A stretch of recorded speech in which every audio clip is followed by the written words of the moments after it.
The initial counseling paperwork is an important piece of the counseling process. Journey with me through what may be included in the initial paperwork and how it may be filled out as we look at some samples here from River of Life. As you can see here, we make sure that the initial paperwork is clipped to a clipboard, including paperwork such as the background information form, which would include background data, as well as policies and procedures forms, and any other forms that the insurance company may specifically require, such as statements of understanding, HIPAA regulation forms, or any other consent forms. Make sure that at all times you offer your client also a pen so that there's no hindrances to them filling out the paperwork or problems with completion of things. You'd be surprised how something as simple as that can make a difference with some of your clients. Now I'd like to go through with you some examples of how the paperwork would be used in the initial process of getting background information on your client. This is the first example of a possible way a potential client might fill out his or her background information paperwork. Again, these are fictitious clients, and all the information is fictitious to protect potential real clients. As you can see, I've used my own name as a potential client. Here at River of Life, we use a background data form. So the potential client would fill in his or her name, such as my name, Aluich, last name, Michelle D., and then the home address. For example, in this case, 555 Counseling Street, Columbus, Ohio, 43214. Home phone would also be filled in, and if there is an alternate, such as a cell phone or work number that the person would want to provide, that would also be helpful. Some cases, people just use a cell phone, for example, so they may not put a home phone number. It is important to make sure that some phone number or contact, if there is one available for the person, is listed though, because the insurance will often use this as a method to check that you have the correct client and that the information is correct in their system when you call for something like a benefits quote or follow up on claims. So make sure you have that information. The other thing to keep in mind with phone numbers is that just because a phone number is listed does not mean necessarily that that person would like you or would want you to have the option of calling.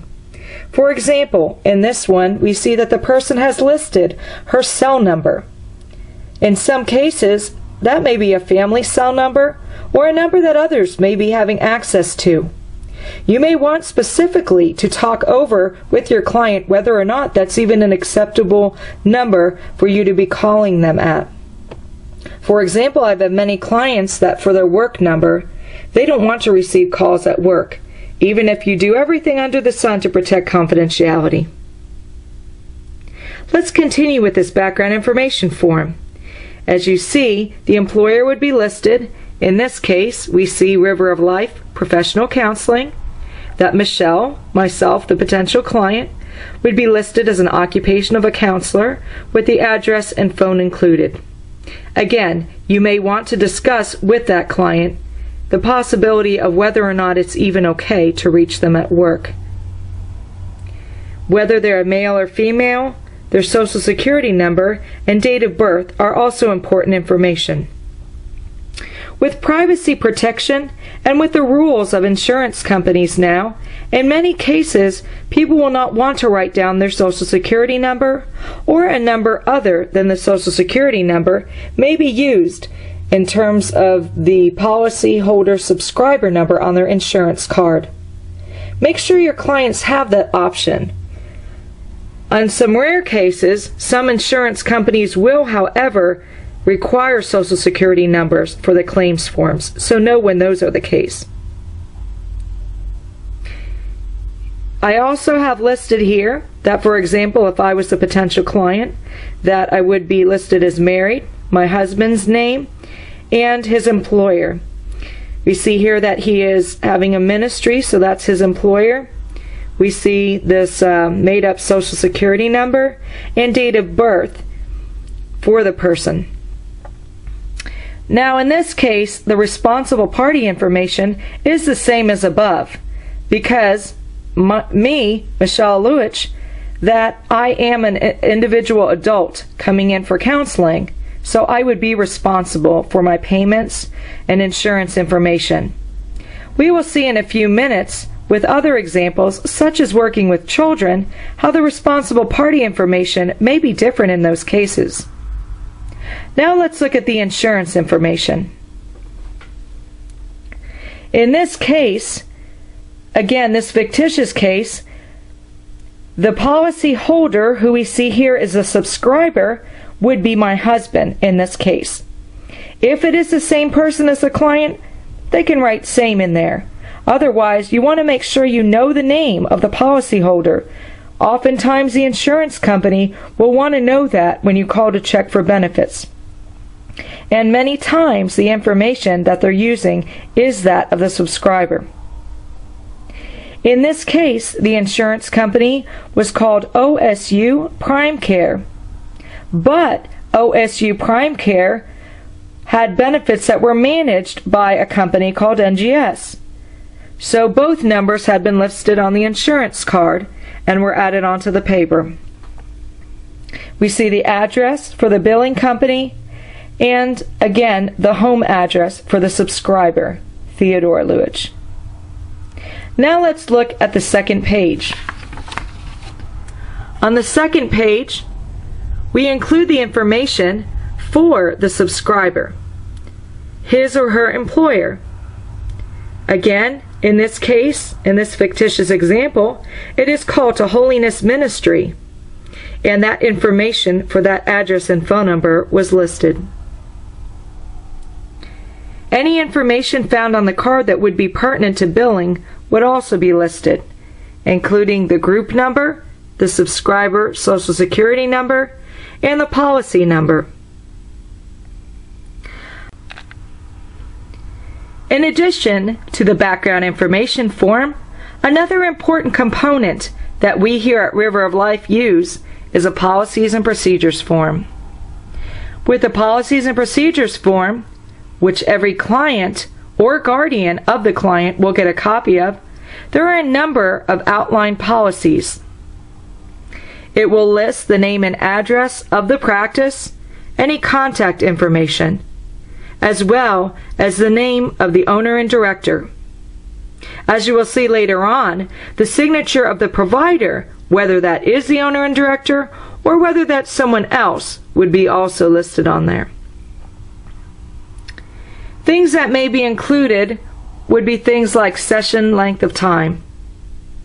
I specifically specify things that the insurance company gives me as guidelines, such as that the sessions are 45 to 50 minutes in length, although 30-minute, 60 to 75-minute extended sessions are available with pre-approval by the insurance companies.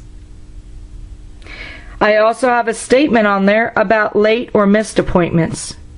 We ask for a 24-hour notice to be given, and we mention that that time is reserved just for you, and no other clients may be seen at that time.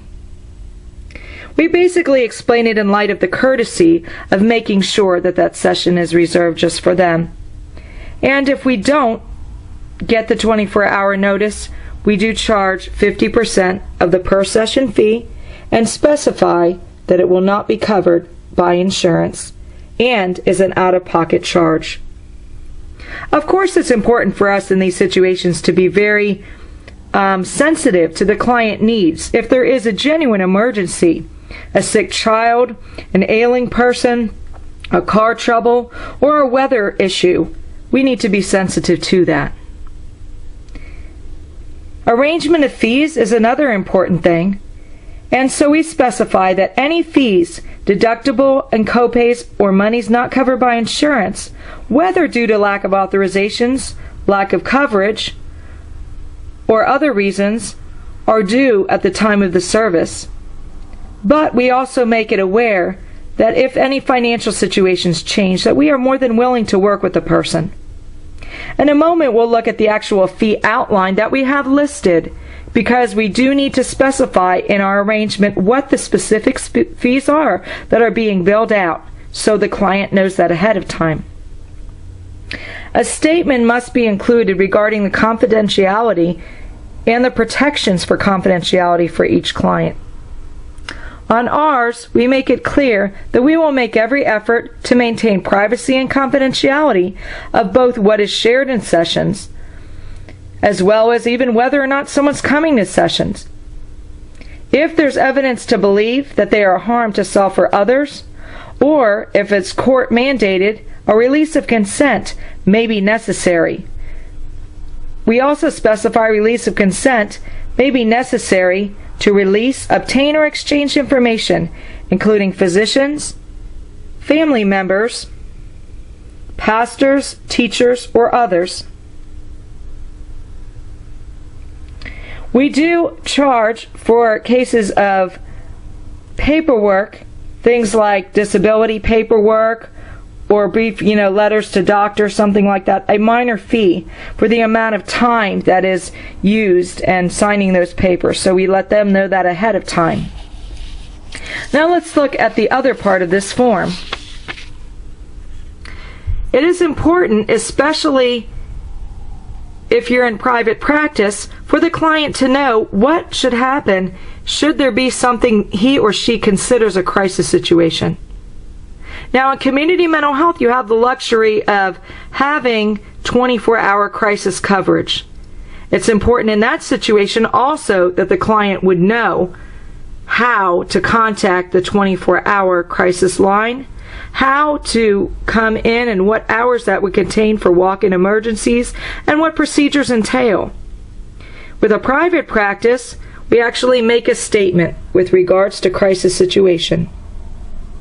First of all, we again affirm that we are there to help the client through any emotional concerns, but that as an outpatient setting, we're not necessarily equipped in the moment every single time to handle chronic, severe, or crisis situations, and that if urgent attention is needed, they should not wait but should immediately go to the nearest emergency room or call NetCare 24 hours.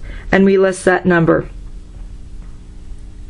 Besides writing a statement about crisis situations on your policies and procedures agreement, it is also important that that situation be addressed specifically on any outgoing phone messages, whether it be on your land phone at the office or any other phones where the clients may possibly reach you. Fee arrangement is another very important issue that needs to be included on your policies and procedures statement.